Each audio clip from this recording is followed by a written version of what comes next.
अकेला था। और उस समय नाव झील के बीच लहरों से डगमगा रही थी, क्योंकि हवा सामने की थी। और यीशु रात के चौथे पहर पर चलते हुए उनके पास आया। और यीशु रात के चौथे पहर झील पर चलते हुए उनके पास आया। अब देखो, ये गेट बैठ दो सिस्टर, वो गेट बैठो बस। कह रहा रात के चौथे पहर झील पर चलते हुए उनके पास आया। आज प्रभु यीशु मसीह पता है हमारे पास आना चाह रहा है, लेकिन आज हमने अपना गेट क्या कर रखा है? बंद कर रखा है कि नहीं? है ना? गेट बंद कर रखा है। परमेश्वर देख रहा है मेरा बेटा मेरी बेटी मुझे पुकार ही नहीं रहा कोई। यहाँ तो सब सो रहे हैं। और जबकि वचन में कहा जागते और प्रार्थना करते रहो ताकि तुम किसी परीक्षा में ना पड़ो। है प्रभु यीशु मसीह ने उनको कहा भाई ऐसा है, जल्दी पहुंच जाओ। ठीक है, मैं भी आ रहा हूं। क्यों आ रहा हूं? क्योंकि कहां गया परमेश्वर? उन सबको विदा करके प्रार्थना करने गया और प्रार्थना करने को अलग पहाड़ पर चला गया। और सांझ को वह वहाँ अकेला था। उस समय नाव झील के बीच लहरों से डगमगा रही थी, क्योंकि हवा सामने की थी। और यीशु रात के चौथे पहर झील पर चलते हुए उनके पास आया।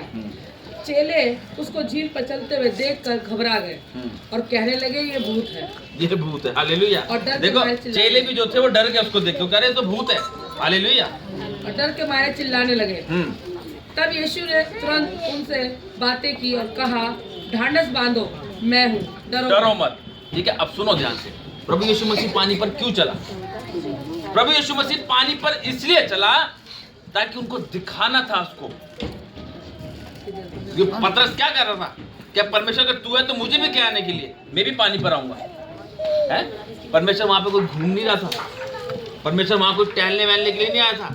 वो उनको दिखाने के लिए आया था कि मैं जीवित परमेश्वर हूँ। परमेश्वर ने मूसा को भेजा कि नहीं भेजा?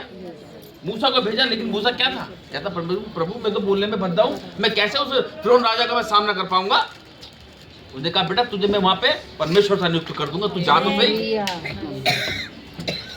तू जा तो सही। और जब वो गया तो उसने क्या करा? लिया अपने सारे परमेश्वर के लोगों को छुड़ा के। हैं यहाँ परमेश्वर ने उनके विश्वास को जगाने के लिए, उनको दिखाने के लिए कि बेटा मैं तुम्हारा परमेश्वर हूँ, मैं सब कुछ कर सकता हूँ, मेरे लिए कोई भी कार्य संभव नहीं है। आज तुम परमेश्वर पता है उनको तैयार कर रहा था, उन 12 चेलों को,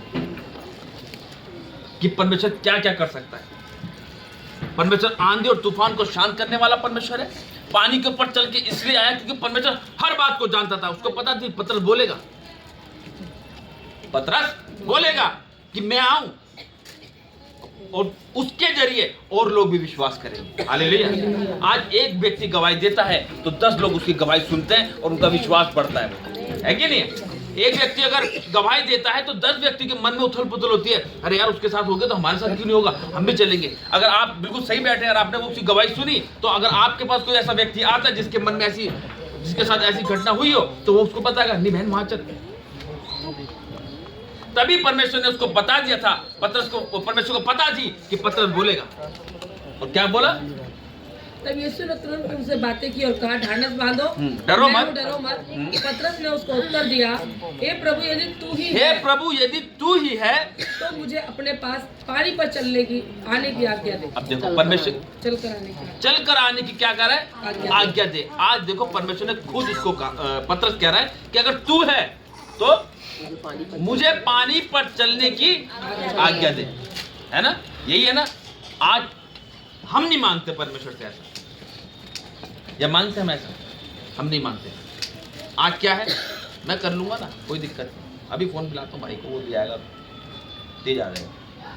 लेकिन परमेश्वर भरोसा नहीं करते।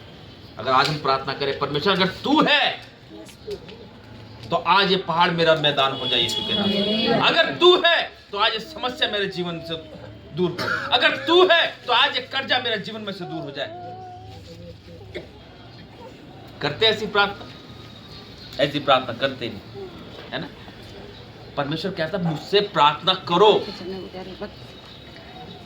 मुझसे प्रार्थना करो। तुम मांगी तो गलत रहे हो। आज पतरस ने उसको कहा अगर प्रभु यीशु तू है तो मुझे भी क्या पानी पर चल कर आने के लिए आज्ञा दे, तो मैं भी पानी पर चलूंगा। उसने कहा उसको, उसने कहा मैं ही हूँ यार, दुआ तो